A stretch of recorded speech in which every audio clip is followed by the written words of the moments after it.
Hello, and welcome to Erimus Soccer, here to review the England v Serbia game that opened Euro 2024 for the Three Lions, preview the Denmark game, and we have a full England international as a guest today, Mr. James Beattie, scorer of 96 Premier League goals and over 160 professional goals in the English and Scottish game. James, thank you very much for joining us and adding your insight today. Thank you, Stuart. So we're going to get straight into it because I know you're on a time schedule here. So let's get to the Serbia game. Very much a game of two halves in my mind, but to rewind to the starting lineup, I think there was a lot of people not expecting a clean sheet from England, and there was a lot of concern about the back four. We heard Stones might be missing. We know Maguire was missing. It seems everyone rated Maguire a lot higher when he was potentially not playing. Luke Shaw was an injury worry. So the back four we go with, right-footed Kieran Trippier on the left, Mark Gahey with John Stones. I think everybody was universally pleased to see Stones in, and Kyle Walker. In front of that, we had, surprisingly to me, Trent Alexander-Arnold next to Declan Rice with Jude as a 10. And then we had a Harry Kane, Phil Foden, and Bukayo Saka front three. The game wasn't explosive attacking, but the US commentators, I forgot the exact number, but it was around 140 goals for the England front four last season, which is a absurdly high number. So what were your thoughts on the lineup? You know, were you was it what you were expecting? Was there any surprises to you? No, I think the squad is young, you know, and it's exciting. I don't know whether there's one eye on the World Cup, you know, given the lads' experience of tournament competition in 2 years. But to put a young team, you know, a young squad and a young team together, let them go to a major tournament and give them the license to go and be free and play without fear. It's exciting. As I say, it is a young squad. Harry Kane gives, you know, there's certain players that give experience, of course. Walker and Kane.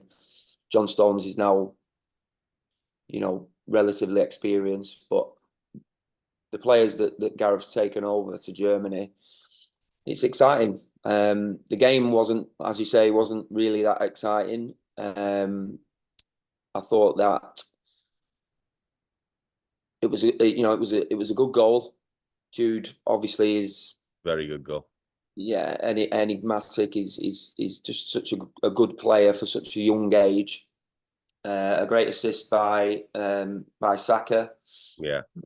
And then, you know, I think we saw a different side to England, one that we've maybe not seen before, where we were sort of camped in our own half, with Serbia putting us under huge pressure.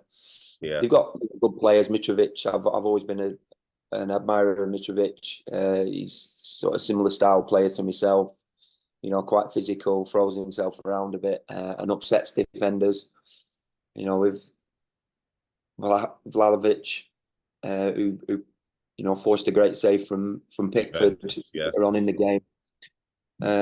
But it wasn't an exciting game. But it's tournament football. The only thing that matters really is wins. I thought it was a solid start, and as I say, I think England showed a different side to the game. They were sort of resilient in defence in the second half.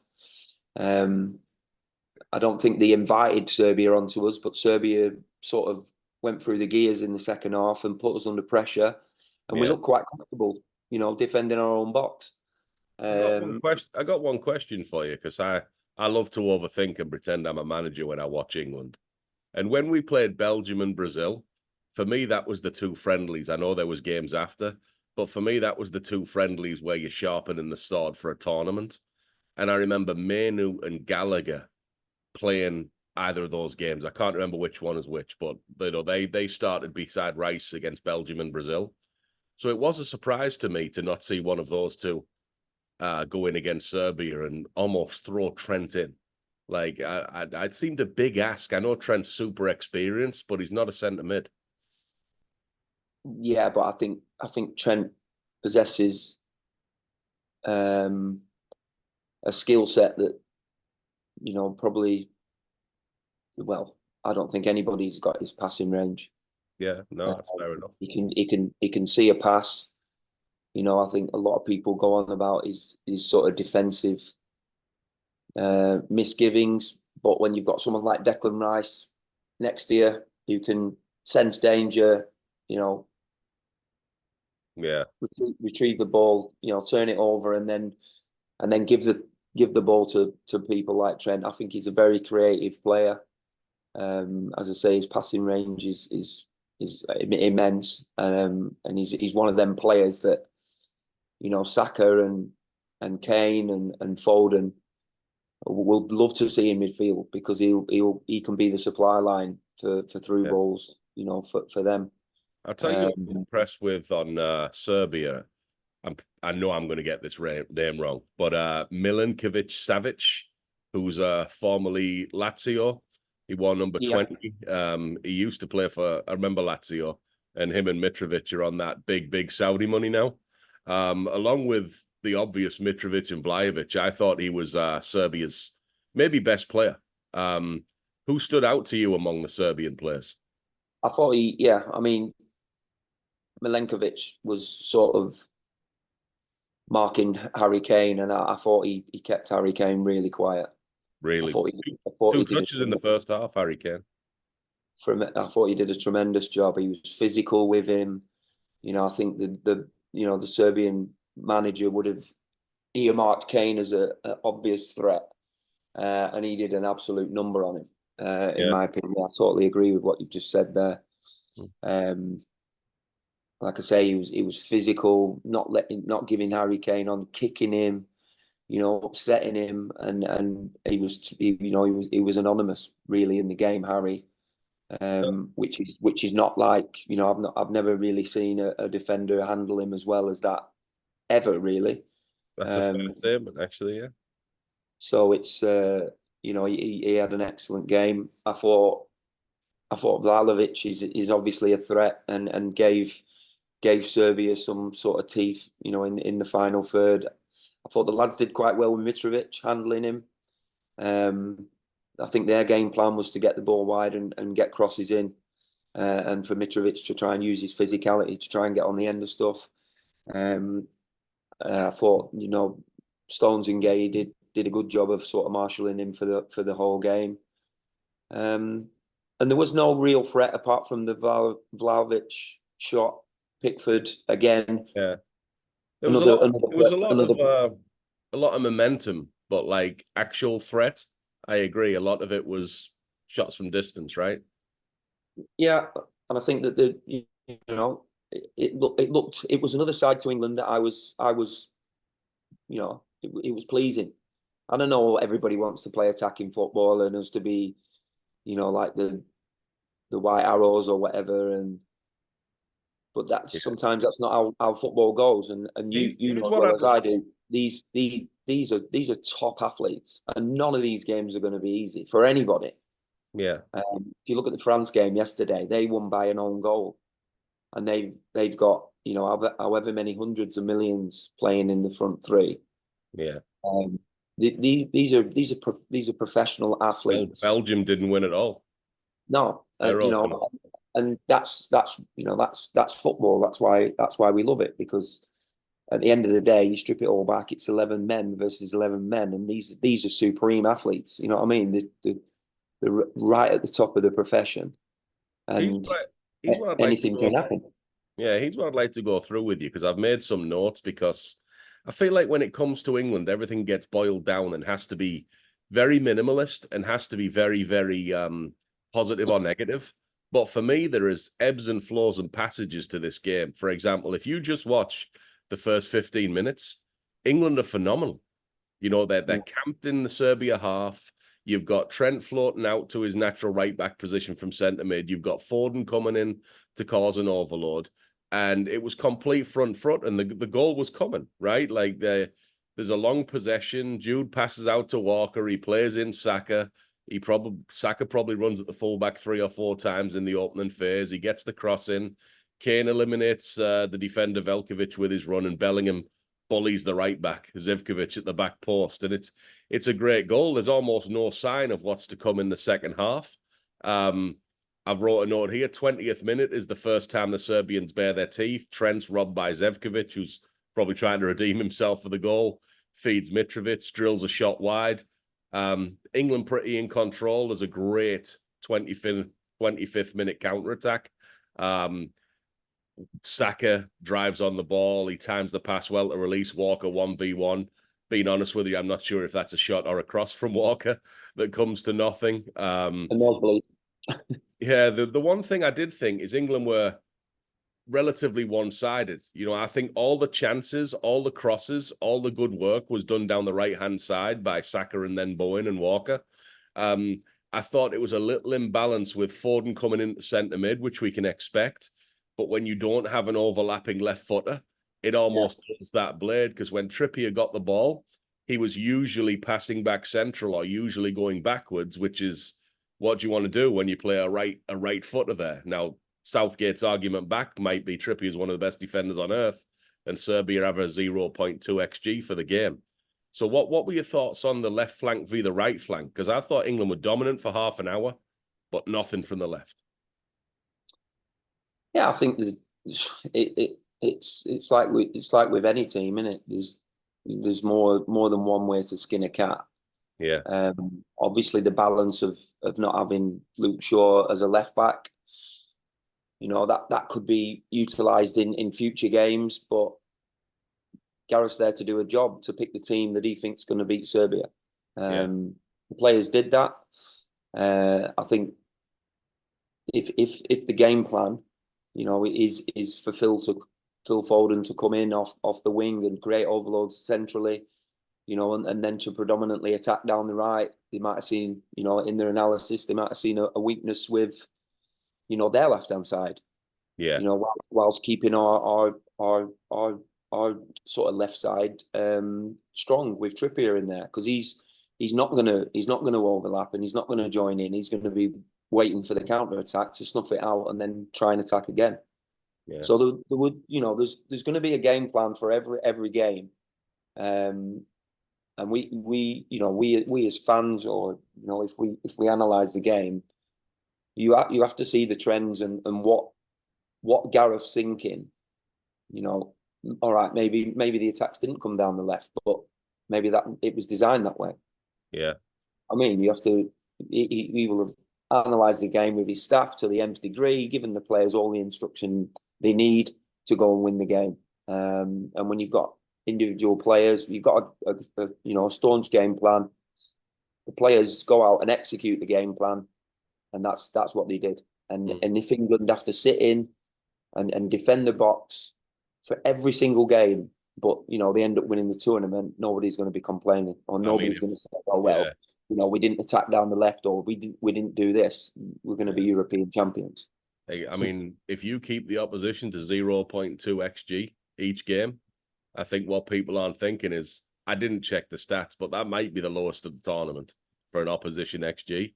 And if you get into quarterfinals and semifinals and you replicate that, you won't care that you didn't hang 3 or 4 on Serbia.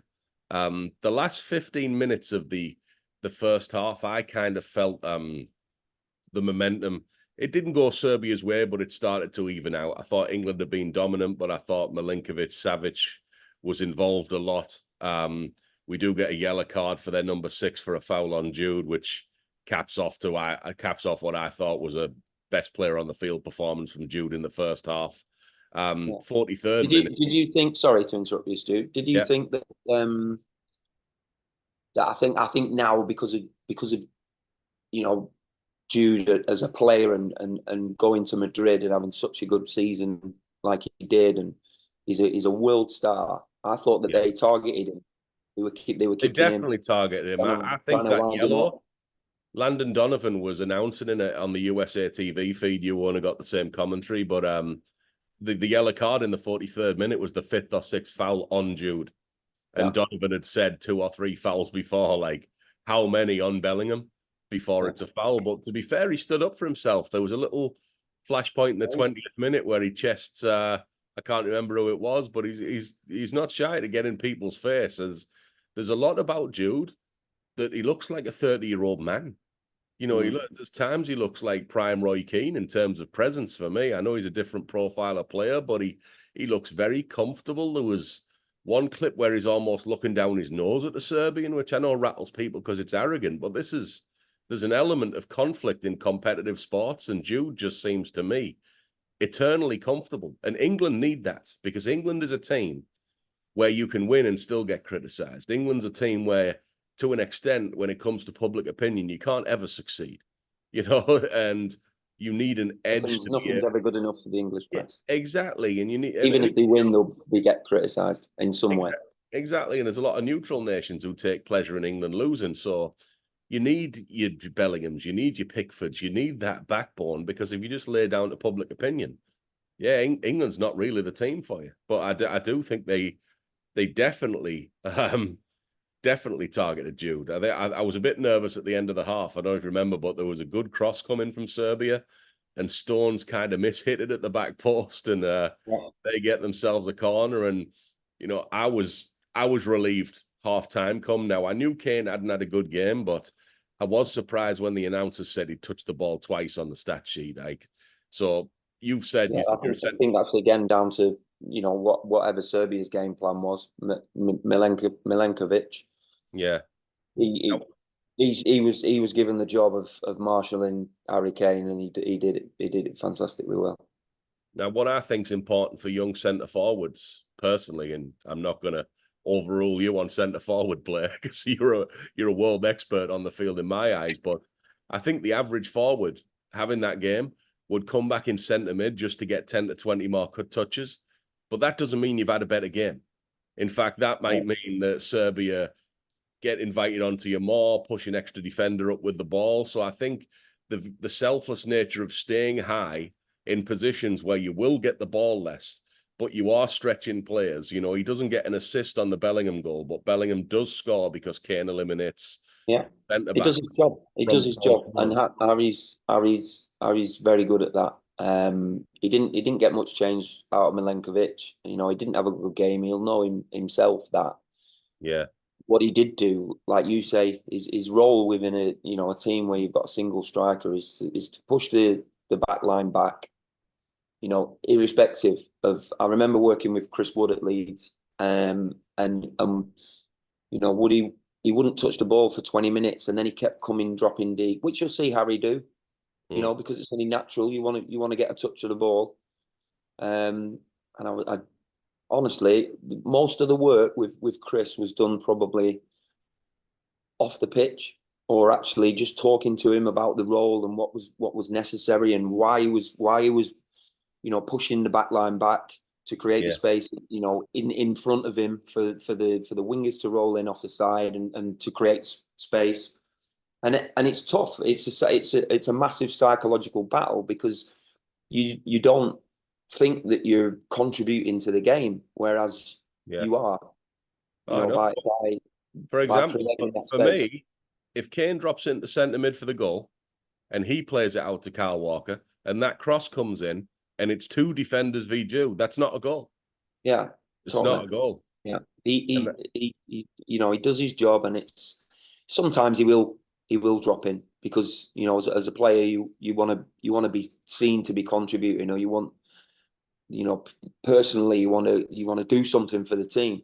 But I think that sort of psychological battle of knowing that you're doing your job, but maybe you won't touch the ball for 15, 20 minutes is a big psychological battle. But you see, and you're absolutely correct in what you're saying. Harry makes that run across the front, which creates the space in the middle. Obviously, Jude's part of the build-up.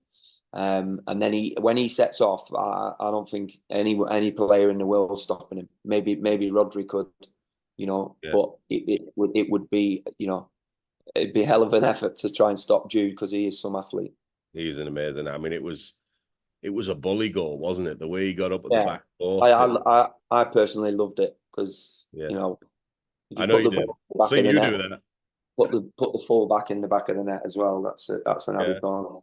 And in the second half, there was actually, it's not something that ever goes on highlights, but there was actually 2 or 3 players from Trippier, where the Serbs were starting to get crosses in, and Trippier made defensive plays at the back post. And I think almost universally, back post defending's pretty weak, man. You don't very often see those back post fullbacks making plays on crosses. I think much more often you'll see them get bullied by wingers or cut inside of, or the ball clears everyone. Yeah, I think there's a trend within the game at the moment where fullbacks overcover,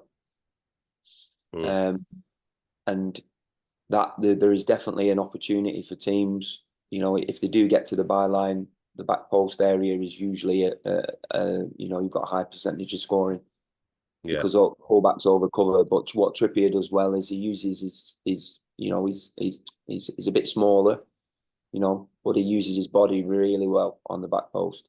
And he'll jump into the player to try and stop him scoring or getting a header or a shot on goal. And he uses his body really well. Open shoulders, seeing the ball, seeing the man, making sure that if he ducks behind you, you're close enough to him, touch tight. But he did really well in them occasions where you're talking about. What I'm even thinking to myself here is if he did save 1 or 2 goals at the back post, that's worth the trade, even if the attacking down the left flank is off in a 1-0 game. I think you got to give credit to Stankovic, the Serbian coach, because he's made his second sub on the stroke at half-time. I know I'm getting these names wrong, but Ilic for Goodell. He's made 2 more subs at or around the 60-minute mark, where he's put Jovic and Southampton alum Dusan Tadic on for Mitro and Lukic. He's subbing off his country's all-time top scorer there, and it's a former present Fulham player.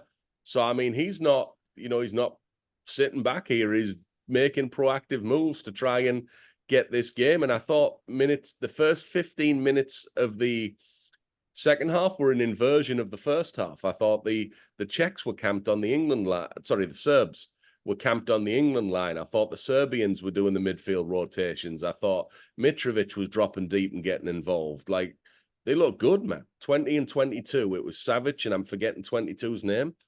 I do think they started to get the upper hand there. What were your thoughts on the opening in the second half? Again, the pro athletes, they want to win. Yeah. And irrespective of who you're playing, you go for it. And like you say, I think it was a different side to England. I was quite happy that we were resolute in defence. But we are going to get teams coming at us, so we have to be we have to be comfortable defending our own box and making sure that we limit chances to few. But if we can be as attacking as we know we can be, and like you say, the first 15 minutes, I was thinking, what even system are England playing here? Because the players were all over the place. But it was good all over the place. It wasn't going on there and just doing whatever. It was all structured. Anybody that went on a foray was covered. So there was no counter attacks, but England put them under pressure. But that, like you say, it's exactly what Serbia did in the second half. There was one screenshot, and I'm not using video because of YouTube copyright, but you press pause on the video, and between the width of the 6 and the sideline was Trent, Kyle, Saka, and Jude. Yeah. Deal with that, left back. That is a lot coming at you, isn't it? But again, that's overloads. That's what the best teams do. They get players into areas where they're in the superior numbers of players, and it's up to the other team to be able to say, right, okay, then, well, if they're going to get 4 players over there, we need 4 players. But then, of course, that leaves space in other places that you can exploit. Now, I thought the real storm for England was roughly minutes 60 to 75. That's when I was personally really nervous. And that's when the Serbs got 3 or 4 crosses in. There was players from Trippier. There was a good clearance from Walker for 1 cross. I would say 3 or 4 dangerous balls that the England back 4, they had to deal with, and they did deal with it. There was a play where Tadic tried to play a through ball to Jovic, and it was just like a yard in front, so it ended up rolling to Pickford and not being a chance. but we were creaking. And then what I thought was a telling stat, again, sometimes the announcers say something and it jars you like, wow, England get a corner in the 67th minute. And it's the first corner England get, which is wild to me, especially given how many times Saka was on the ball attacking in the first half. So he's a question that I'd be interested, because you're an elite level coach yourself. Just try and time travel to the 67th minute. We're 1-0 up. They've put 3 or 4 crosses in. You know, like Savic is kind of running the show, I thought, for a 20-minute period. I thought we were very much on the back foot. What would you be thinking on the bench right at that moment? I don't, well, you know, if you're with a full-time team, you'd be thinking, you know, momentum is against us. How, you know, if and how can we stop it and change it and put it into our favor? But the work will have been done. You know, like I said, the most pleasing thing for me was how comfortable, you know, we were. Not comfortable, but we seemed happy to be able to say, right, come on then. We know we're under pressure, but we'll defend. Yeah. That was, you know, one of the most the first 15 minutes is great, and that's what everybody wants to see. You want to see England playing football and attacking and, you know, overloading crosses, shots, goals, all that sort of stuff, which is great. But you also have to, you know, think about the, you know, the teams that we will come up against, you know, if and when we progress. And they're going to have periods where they're putting us under pressure, so we have to be comfortable in attack and comfortable in defence. And I thought the most pleasing thing for me, as I say, was we looked all right and we looked good. Gay and Stones in the middle, Trippier, you know, like you say, great one-on-one defender. Kyle Walker's got awesome ability to cause, you know, damage to the team going forward, but he, you know, they resolutely defended. And saw out that period of pressure, and eventually, you know, went on to win the game. If you know, Walker's not aging, is he? Huh? Walker's not aging, is he? I keep waiting for him to slow I down. remember playing with him at Sheffield United, mate, and he was absolutely lightning quick, and you can see there's probably not many players quicker than him, you know, at the tournament. Yeah, because it's funny, like all we've heard for 2 to 3 years is how many right backs England have got, how many great players, how many world. Still Kyle Walker. He's just not being shifted out the team. It's tremendously impressive to me. We get first Premier League champion. Yeah, we get our first sub, 69th minute. Gallagher for Trent. I wasn't surprised to see Trent subbed. I thought we might see Manu. I think I just like Manu. I thought maybe we see Palmer, but maybe Gallagher's a better defender than Palmer, or Palmer's a wing option. Yeah, I think what you know, the question you just asked me, part of the answer, you know, was substitutions, and I thought he took Trent off to put Connor on to make us even more solid. Yeah, and it worked. The subs did work. I think the last 20 minutes, even though he didn't have a great game, I thought Kane had 3 or 4 players where it was 50 to 60-yard balls forward from Pickford that he's either drawing a foul, or he's playing a one-touch out to Bowen, or he's holding it and dropping it to Jude. And I thought that was oxygen to England in terms of seeing out the game. I actually think it was a pretty key factor where minutes 76 to 90 to me were nowhere near as stressful as 60 to 75. And I think a lot of it was Kane. Again, that shows, you know, huge mentality, because Harry won't have performed in the game. All right, you know, it was probably due to Milenkovic's performance, but it relates to Pickford as well. So, you know, Pickford's he's got to be on point. He's got to concentrate all the time, and he gets a little bit of stick for being, you know, too overactive sometimes. But if that's what Jordan does in a game, then who are we to say, you know, he shouldn't be doing that? Yeah, I think at some point it's about effectiveness and not how it's done, right? Yeah. Well, it's your own process. So each individual player, you'll have your own processes with your teams, and, you know, I do with mine. And if that's the way Jordan feels that he is at peak performance, you know, to not really have that much to do, but then to produce a save like that in the dying minutes. Yeah. From Vlahovic. That's, you know, that's his process, and you know, leave him to it. It's not for us to say, oh, he should be doing this or he should be doing that. Yeah, to me, an amazing stat is that clean sheet. I'm pretty Yeah. sure it leaves him one away from the all-time record for England in tournaments. And, you know, he wasn't the keeper playing with Rio. And Sol Well, there Campbell you go. He's and not doing John too bad. Terry, like, phenomenal work. There was a long But I was time. just going back to that point. Yeah, I mean, you're right. So he's not. He's doing probably most of the things right for Jordan and for his performances. Yeah. That's phenomenal. I think to get a clean sheet in the first game, to win it, you know, as a manager, what more would you want? I think Gareth will be very, very pleased. But going back to, you know, Harry, he wouldn't have been happy with his performance. But then, like you say, in the 76th minute, you know, them longer balls where he's doing his job for the team.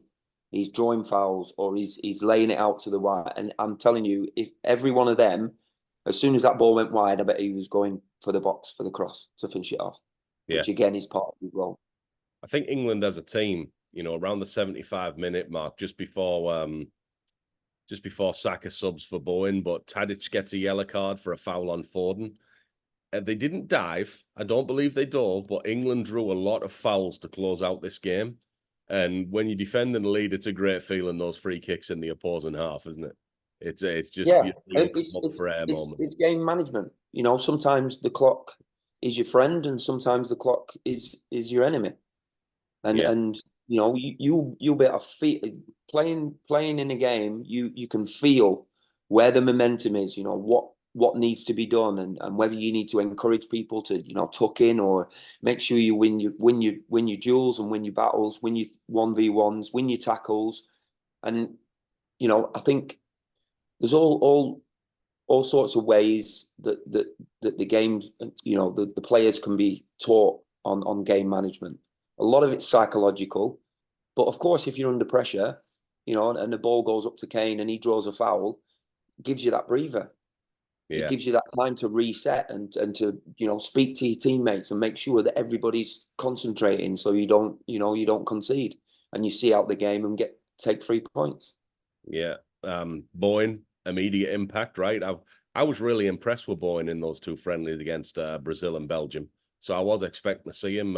Immediately beats the defender, puts a cross in. Their keeper does well to tip the ball onto the bar, or the game would have been over there and then. And then 82nd minute, England get kind of their final swing from the Serbs. There's the shot from Vlahovic, the tie in central. It's a good reflex save.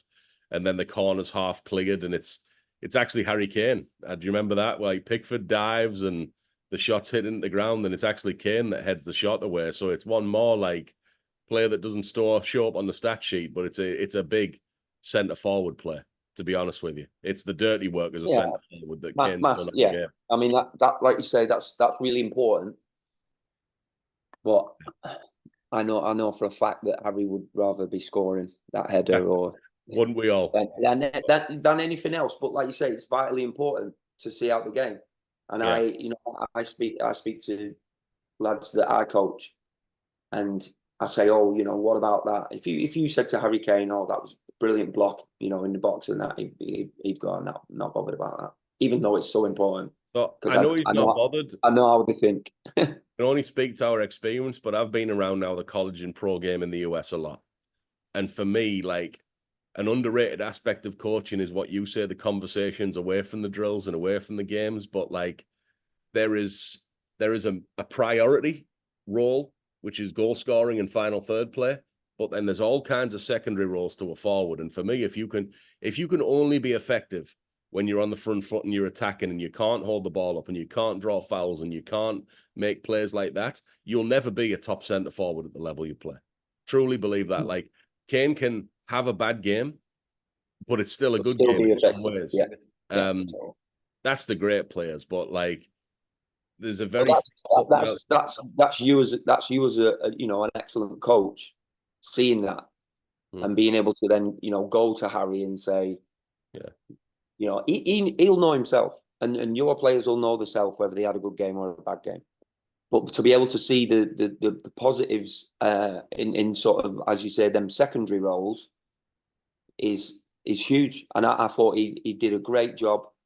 I was thinking, oh, he hasn't touched the ball and he'll be getting so frustrated, but he kept his concentration. And then it took till the later stages of the game for him to have a chance. Yeah. But everything that preceded that and came before it was to get him that one chance. And you might, as a striker, you might get no chances a game, but you might get one or two.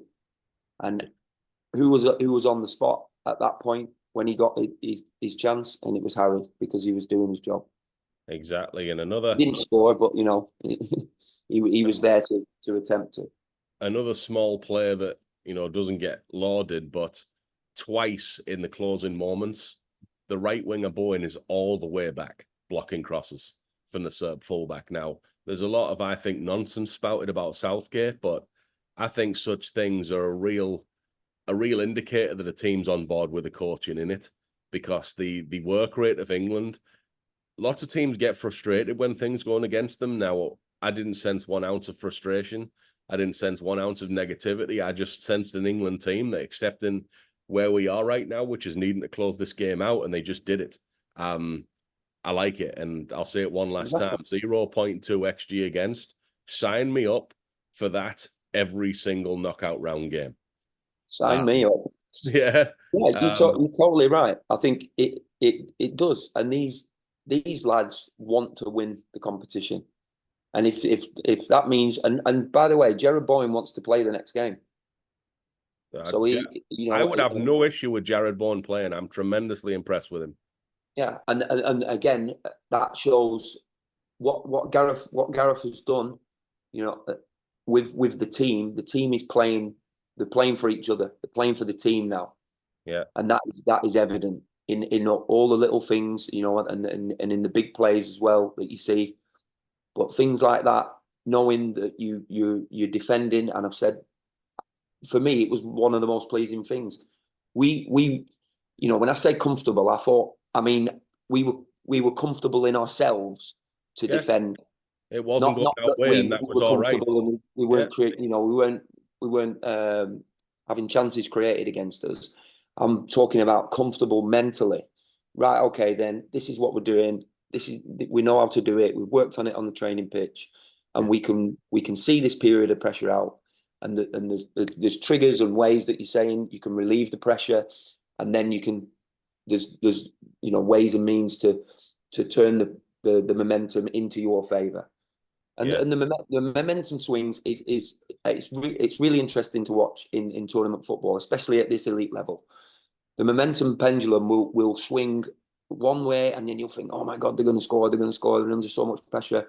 But have a look how comfortable certain teams are when they say, right, okay, we know we're under pressure, but we're happy with this. We can defend, the players will go into the right positions, go and press, showing players a certain way, whatever the coach has said.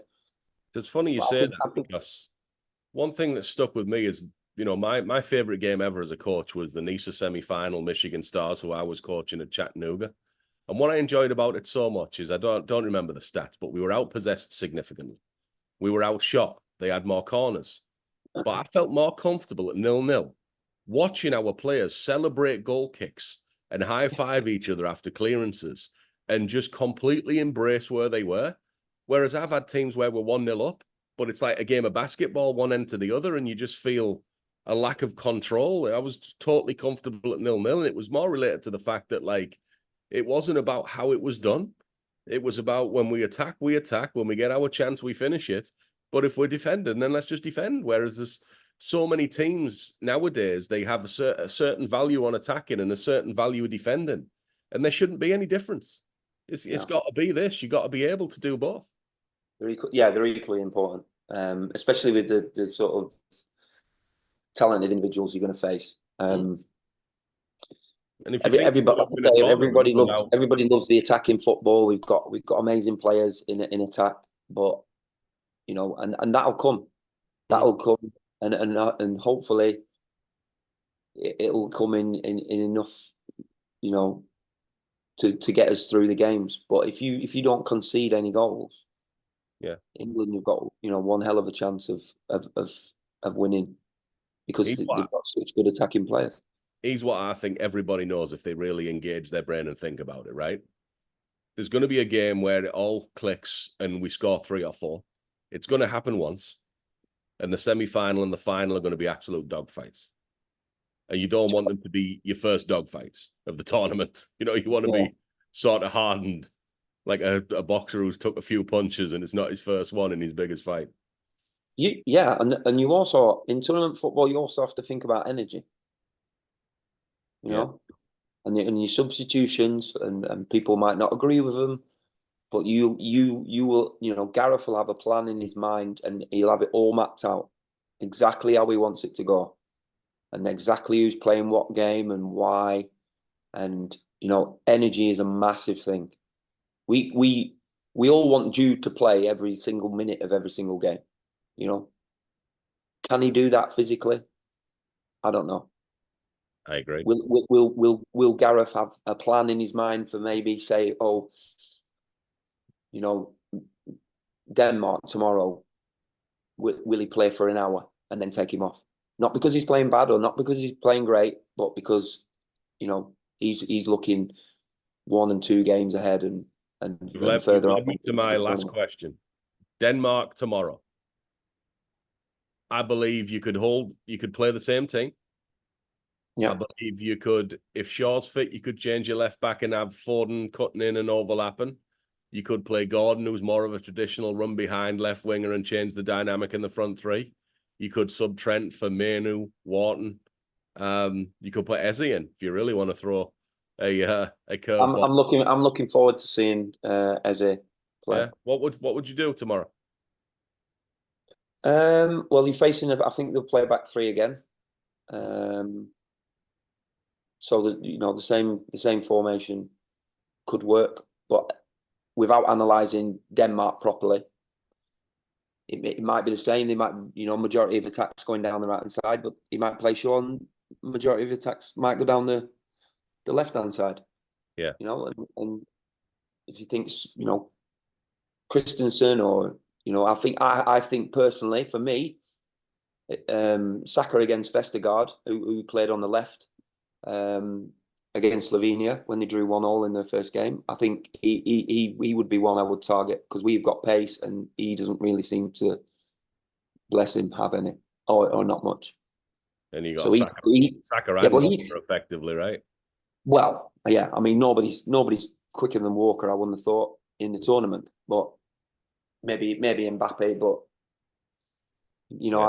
for me that would be a certain area you would target. All right.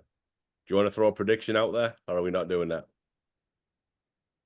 I think we'll get another clean sheet, and I think we'll win 2-0. I'm actually going to Bristol to a fan park to do. I'm going on doing a little bit of analysis before and during and after the game. So I'm going to be setting off to Bristol on the train tomorrow.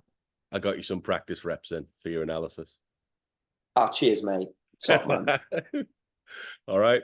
Thanks very much for joining us, James. Thank you, Stuart. Enjoy the game tomorrow, and thank you everyone for listening. We'll be back after the Denmark game with a review of that, and a preview of Slovenia. I won't say it's coming home, even though I just did. Yeah, you've told me that a few times actually over the last few weeks.